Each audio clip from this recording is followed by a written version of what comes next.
When we talk about Malcolm in the Middle, the conversation almost always revolves around one person, Lois.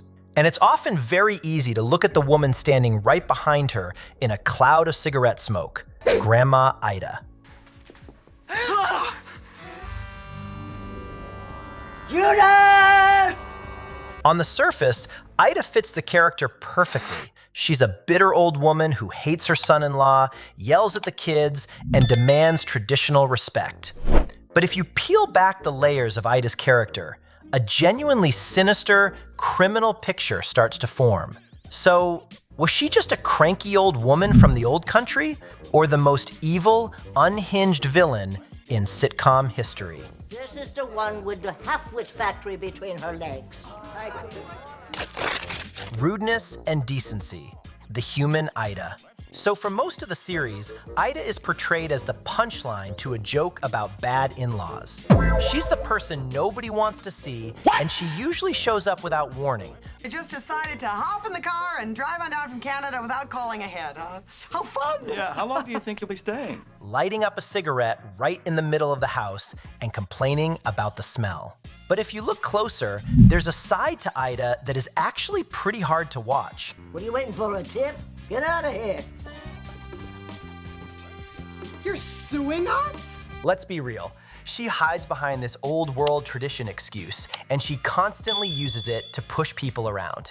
Whether it's looking Hal right in the eye and treating him like an unwanted squatter in his own home. Bus doesn't leave for 3 hours.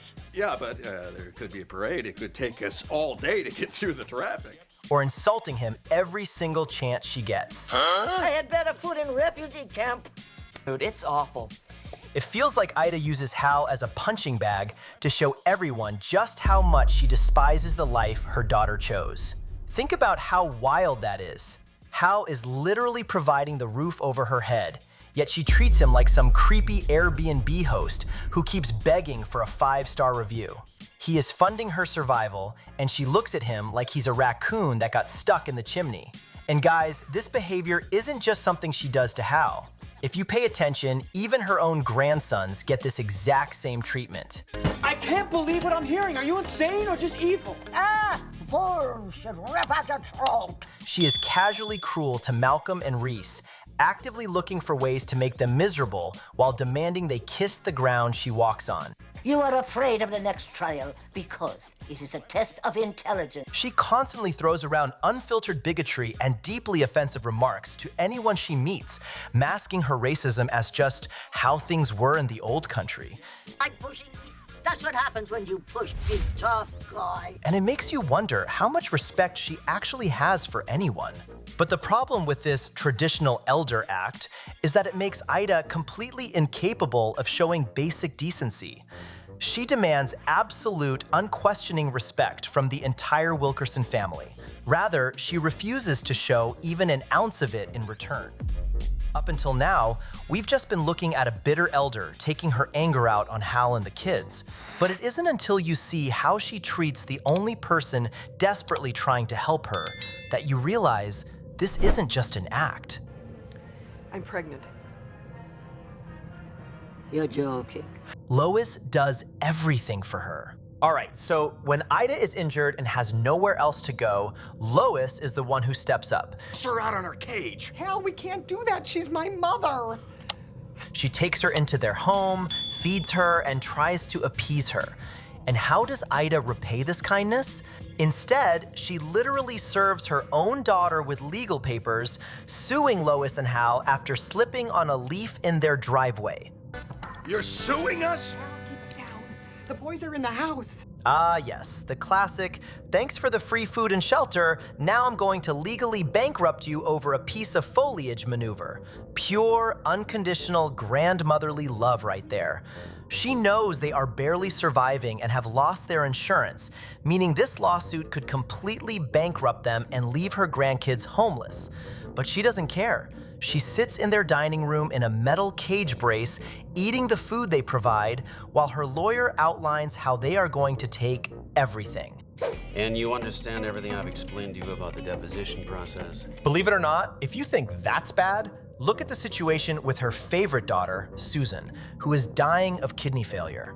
Lois secretly goes through the testing and offers her own kidney to save her sister's life.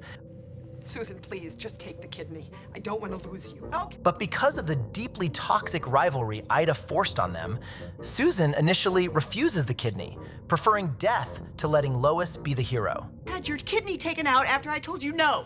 And Ida? In fact, she actively fuels this bitter, twisted dynamic. She demands absolute family loyalty, but she's perfectly happy treating her daughter's internal organs like a spectator sport. Grab the popcorn because Ida is front row watching them play Mortal Kombat over a kidney. Suing your own kid is next level petty. But this attitude, it gets a lot more dangerous when she stops relying on civil lawsuits and family drama and starts committing actual, literal felonies. Obsession and breaking the line. Now, as much as Ida talks about tradition and the respect owed to elders, Mother, I was getting the door for you. I don't need your pity, I'm fine. she has a very strange relationship with the law. To put it into perspective, she seems to believe that there's one set of rules for the rest of the world and a completely different set of rules for her. And this hypocrisy is where we really start to see the criminal cracks in her character. Y'all, Ida is officially in her evil girl era right here. Her obsession with money and securing a luxurious lifestyle, it leads her to completely cross the line during the Ida's boyfriend episode. His name is Mr. Lee. I met him on my Alaska cruise. We're getting married tomorrow. Ida sets her sights on Mr. Lee, a wealthy man she met on a cruise. But instead of trying to win him over normally, well, she decides to bypass the law entirely.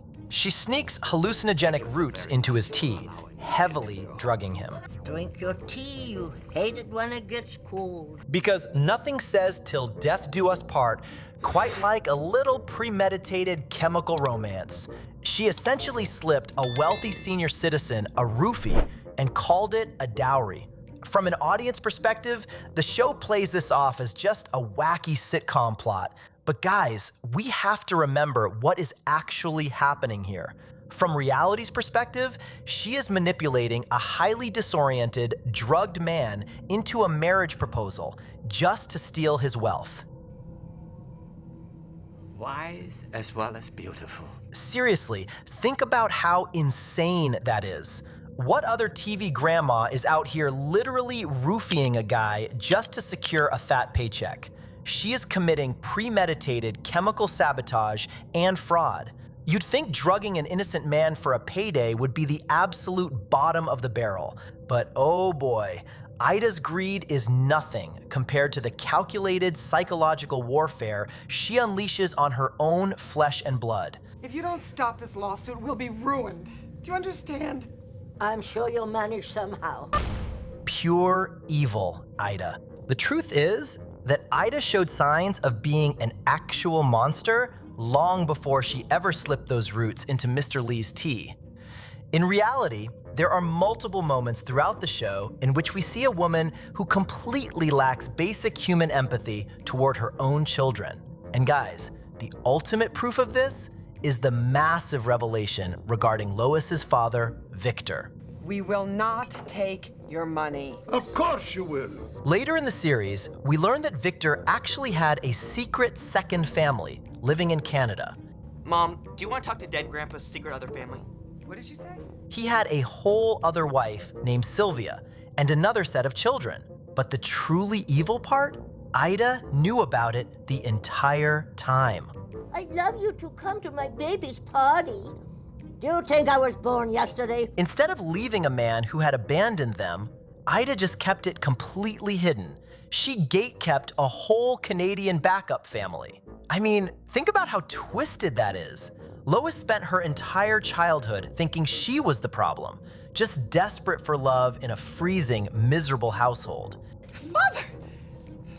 I'm taking Jamie. I'm getting out of here. In Ida's silence, in fact, it wasn't just a mistake or a product of her generation. Let's be real, it was pure, calculated psychological cruelty. She was perfectly happy to let her daughter suffer if it meant keeping up appearances.